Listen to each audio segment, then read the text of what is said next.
avant j'ai travaillé dans le tourisme, et notamment dans un phare. Mais c'était dans le tourisme, c'était des visites, etc. Et c'était automatisé, mais je vendais les billets. Et j'étais au musée aussi, ou à la boutique. Mais le truc, c'est que pendant le travail saisonnier, je dormais dans le phare.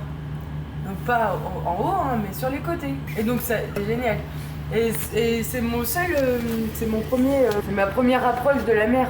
Parce que sinon, moi je viens de Poitiers, donc il n'y a pas du tout la mer là-bas. Et donc c'est ce qui m'a un peu fait m'intéresser à justement la mer.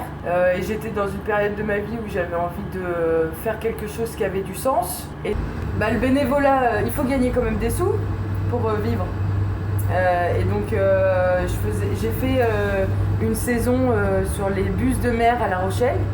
Donc là c'est transport de passagers. Je me suis dit qu'autant utiliser le certificat matelot. Faire Sea Shepherd, oui, de temps en temps, mais c'est bénévole, et travailler quand même. Donc ce qui est bien, c'est que le travail de marin permet justement d'avoir des moments de travail et des moments de pause. Et donc j'ai fait transport de passagers à La Rochelle, et je cherchais un travail un peu plus hivernal, parce qu'à ce moment-là, c'était que pendant l'été. Et donc j'ai postulé au Bac de Loire, et puis ils avaient besoin de monde à ce moment-là. Pratiquement en mécanique auto. Après j'avais travaillé chez des garages AD, Noroto. Juste avant de retourner à l'école Noroto d'Atlantis, quand j'étais en formation quand j'ai fait à l'école de Bac Pro en mécanique auto. Et après je faisais mes stages et j'étais embauchée là-bas. Et avant, comme moi j'ai toujours voulu faire maritime, et puis à l'époque personne n'était trop au courant de ces trucs-là. Donc m'étais renseignée, je suis retombée en BEP marin de commerce à Nantes. J'ai fait 2 ans de formation. Ça doit faire 13 ans. J'ai fait 10 ans de matelot ici avant. Alors j'ai eu du bol moi quand je suis arrivée ici. Les gars m'ont accepté parce que j'étais la première femme sur les bacs de Loire à arriver. Ici ils m'ont accepté, ils ont vu que je bossais. Après il y a toujours un peu des couacs avec certains collègues, mais non, j'étais au contraire, c'est pour ça que aussi j'ai vu que ça s'était bien passé, je suis restée ici. Après, il faut montrer que quand on est une femme, c'est toujours, il faut être mieux que les garçons.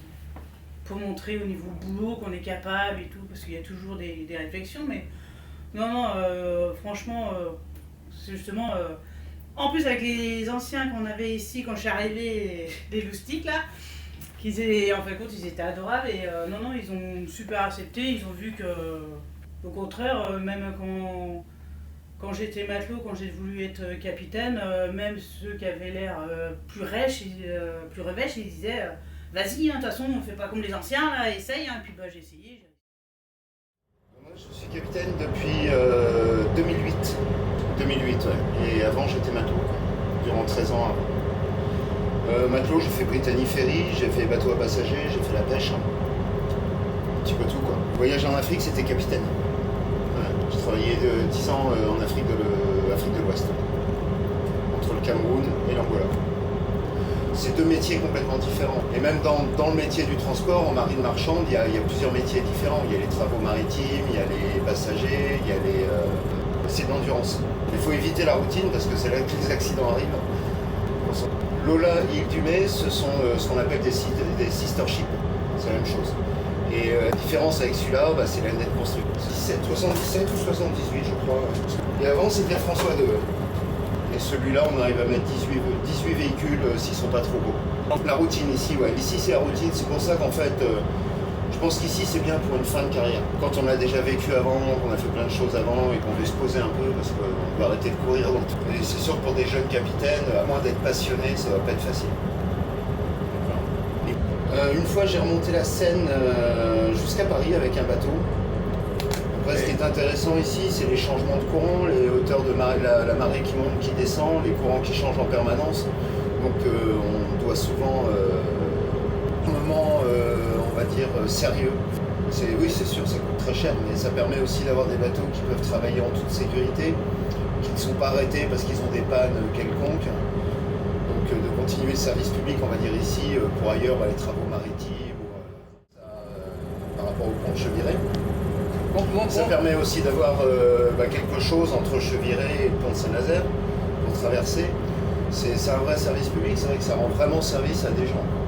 C'est le genre de choses qu'il faut privilégier, je veux dire, dans les dépenses des départements et tout ça, pour rendre service aux gens, justement, à tout le monde. Je sais, ce qui serait vraiment très très intéressant, ce serait de rajouter un bac au niveau de Cheviré et un autre à Saint-Nazaire. D'avoir 4 bacs sur la Loire. Ça, ce serait très intéressant.